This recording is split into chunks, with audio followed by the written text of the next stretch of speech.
Laundrie Vallow learns her sentencing date. Is Bryan Kohberger a suspect in another homicide?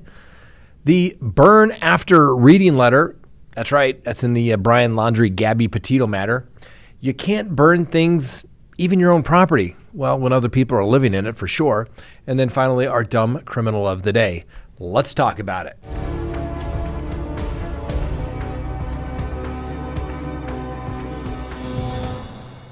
Good day, everyone. My name is Scott Reich, and this is Crime Talk. You know the drill. Subscribe if you haven't, like if you do, leave me a comment, and hit that little bell so you receive notifications of when we go live or put up new content. And remember, you can also listen to us on any of your favorite podcasting apps. And let's support the people that support Crime Talk. Go to crimetalksearch.com. Sign up for that background subscription service today. When you do, you can do as many background searches as you want on people in the United States. And so if somebody new is coming into your life, check them out. You will get information as to, well, their financial status. Do they have judgments against them? Do they have a criminal history? Are they on one of those public registries people aren't so proud about? Maybe not going to tell you about? Check them out. crimetalksearch.com. Remember, you can cancel at any time. All right. Yes, I know we are in casual mode today. I am finishing up my check ride because we had some airplane issues a while ago. So I was out flying, going to go back, do it again this afternoon and get this thing done. So let's get to the docket for today.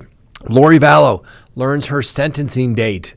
That's right. The court has set sentencing for Laundrie Vallow for July 31st at 9 a.m. For those who aren't familiar, maybe the first time watching the channel, Vallow was convicted of conspiracy to commit murder and first-degree murder of her children, Joshua J.J. Vallow and Tylee Ryan.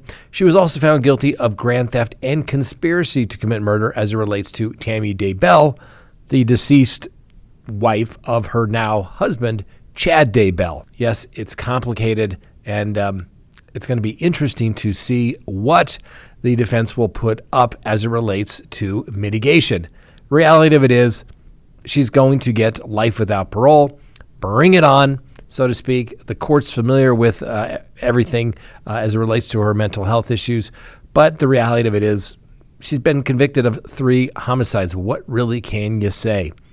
Not much, really. In fact, she really shouldn't say anything because assuming there will be an appeal, remember, anything you say can and will be used against you and could be counted as an admission.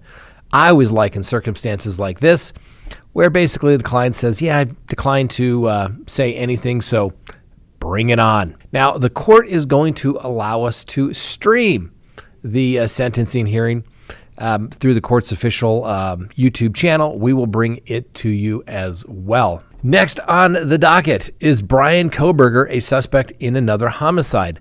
Well, the family of a missing Pennsylvania woman called police after they were alerted, basically through some internet people, that there could be a possibility that the Idaho murder suspect, Bryan Kohberger, was in the area at the time that the woman vanished. Now, Dana Smithers went missing on May 28th of 2022. Her remains were ultimately uncovered in a wooded area near Stroudsburg on April 27th of 2023. This is roughly about 30 miles away from the Kohberger's family home. Why this is of any real significance is not that Bryan Kohberger has been listed as a suspect, and frankly, even if he was, we would still give him the presumption of innocence. But it is a little unusual because Bryan Kohberger's parents were subpoenaed before a grand jury who's actually investigating the case.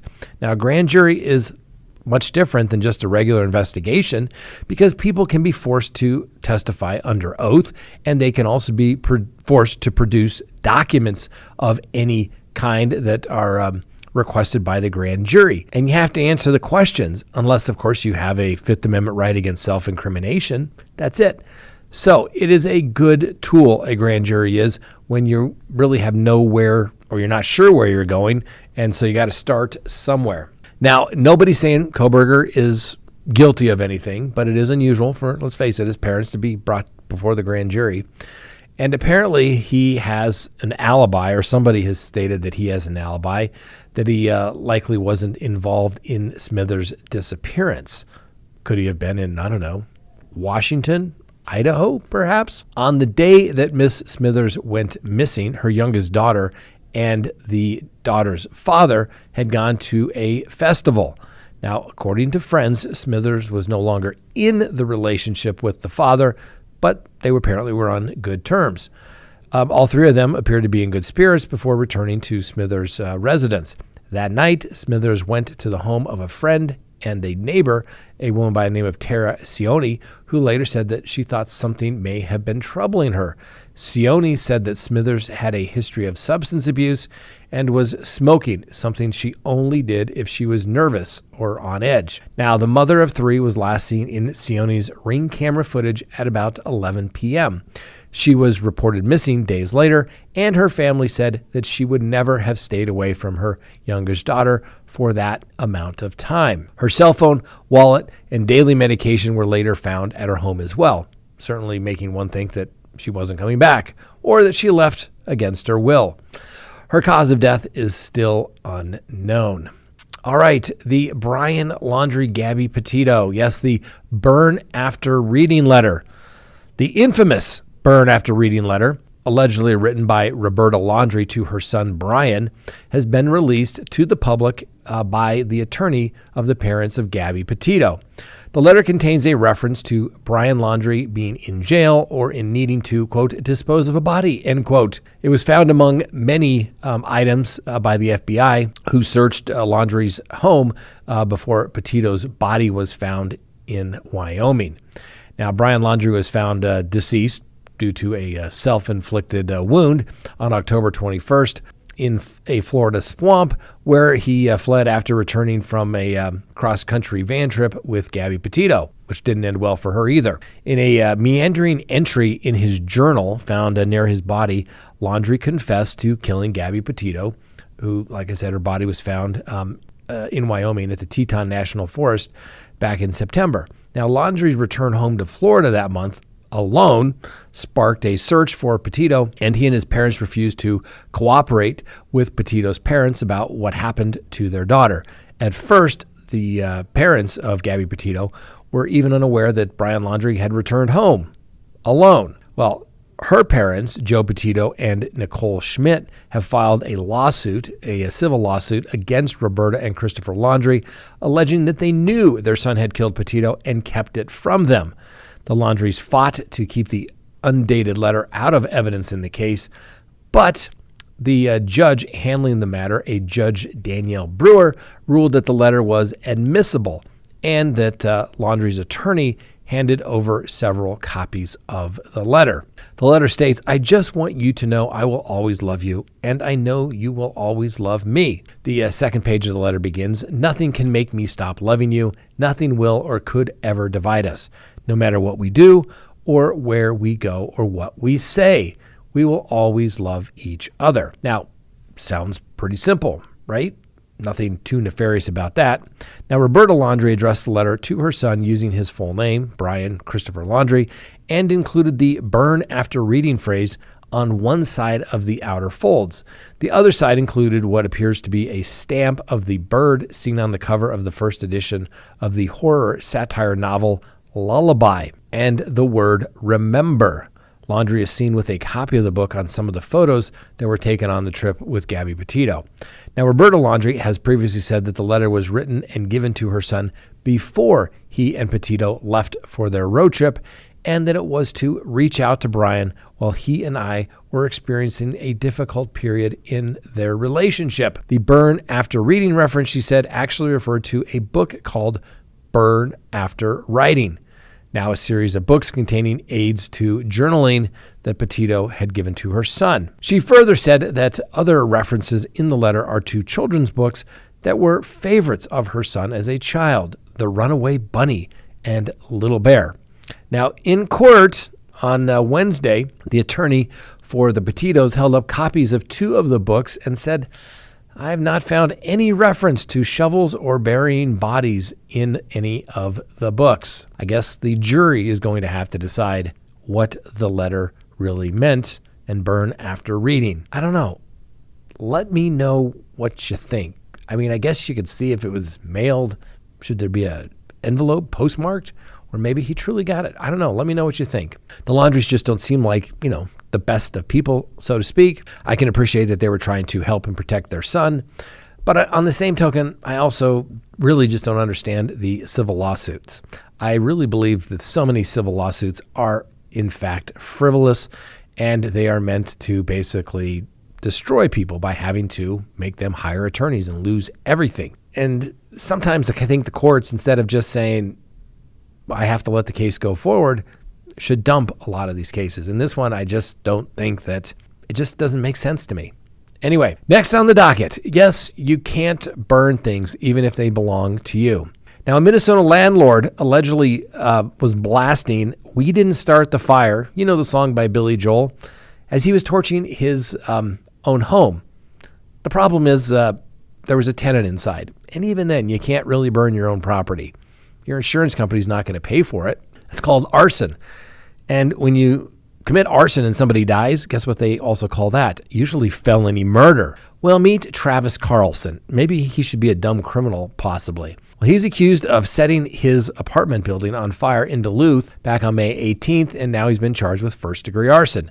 Police were dispatched to the 2400 block of 4th Street shortly after 4 a.m., and that they saw that the upstairs apartments were on fire as the song blared out of it. Now, Mr. Carlson is accused of using gasoline extracted from his car to accelerate the fire before knocking on the doors of his downstairs tenants to let them know that, hey, the house is on fire. He was arrested the next day after he was found with some burn injuries, probably when he was lighting the fire. Yeah, those injuries were to his arms and legs. And guess what? He is at the St. Louis County Jail in custody, being held on a $75,000 bond. Now, the tenants that were downstairs reported that they woke up about 3 a.m. to Carlson smashing glass and breaking things for about 20 minutes. Carlson then knocked on their door and told them the house is on fire. Needless to say, a good neighbor called 911 to report the incident and saw that the landlord was wearing a helmet and smashing out the windows of his own property. He said he saw Mr. Carlson under his truck with gas cans going in and out of the house before seeing a flash like a fireball coming from the apartment. Probably what burned Mr. Carlson's arms. Anyway, the fire investigation found a hole had been drilled in the landlord's gas tank with a drill laying by there, and there were lids of gas cans laying on the ground by the truck as well. Several areas of the upstairs apartment had green liquid lines from the burned accelerant, staining furniture, flooring, and walls, according to the probable cause affidavit. The electrical panel in the house's basement had also had several wires removed as well. The downstairs tenant was not injured in the fire, but needless to say, he is not living there any longer. Now, Mr. Carlson, what did he get for this? That's right. He got arrested, he posted bond, and he is facing up to 20 years in prison. Dumb, dumb, dumb. Thank God nobody was injured. As a pet owner, you want to give your furry friend the very best. That's why Baked in Colorado's CBD-infused dog treats are the perfect choice. These delicious treats not only taste great, but they also provide a wide range of health benefits for your pet. CBD has been shown to have many positive effects on dogs, including reducing anxiety, alleviating pain and inflammation, and improving overall wellness. Baked in Colorado's treats are infused with premium, full-spectrum CBD oil, meaning your pet will benefit from the whole plant extract. Not only that, but Baked in Colorado's treats are made with all-natural human-grade ingredients, so you can feel good about what you're giving your pet. They're also free from wheat, corn, and soy, making them a great option for dogs with food sensitivities. Baked in Colorado CBD-infused dog treats are the perfect way to support your pet's health and well-being. With various flavors, including peanut butter, pumpkin, and bacon, your dog will love them too. So why wait? Head to www.bakedincolorado.com today and order your dog a bag of these delicious and nutritious treats. Your pet will thank you for it. And finally today, our dumb criminal of the day. An Oklahoma man is facing an indecent exposure charge after allegedly using AirDrop to send some photos of himself to employees at a real estate firm where he was applying for an apartment. That's one way to break the ice and see what's going on. What are you doing later, I guess, right?